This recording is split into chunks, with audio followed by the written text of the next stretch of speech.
एक पति को अपनी पत्नी से बहुत प्यार होता है। दोनों की लव मैरिज हुई होती है। दोनों के परिवार वाले इस शादी के खिलाफ होते हैं। दोनों ने उनकी इजाज़त के बिना शादी की हुई होती है। वक्त गुजरता जाता है और वक्त के साथ दोनों के झगड़े भी शुरू हो जाते हैं। पति अपने काम की वजह से उसको वक्त नहीं दे पाता। पति राहुल जब भी काम से देर से लौटता, कविता की शिकायत शुरू हो जाती। उसकी कोई ना कोई फरमाइश होती जो अधूरी रह जाती। कविता को शक करने की बुरी आदत थी, जिसकी वजह से उन दोनों के झगड़े कम नहीं हो रहे थे। राहुल बेचारा दिन भर मेहनत करके इतना कमाने में लगा था कि किराए के मकान और घर का खर्च अच्छे से निकाल सके। कविता समझने को ही तैयार नहीं थी। एक दिन वो घर से जल्दी आता है, तब भी कविता उससे झगड़ा करती है, उसको जाने क्या क्या सुना देती है। गुस्से में राहुल घर से निकल जाता है और अपने एक दोस्त के घर चला जाता है।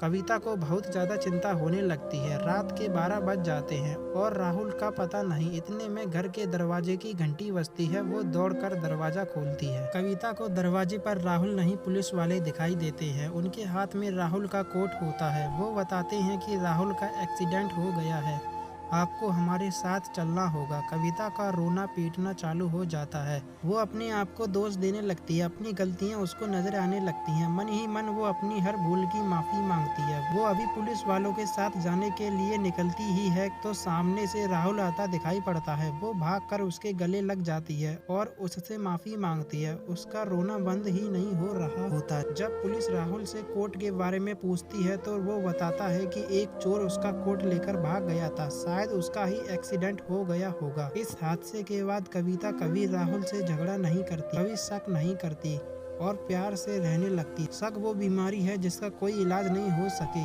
तो दूर रहो इस बीमारी से।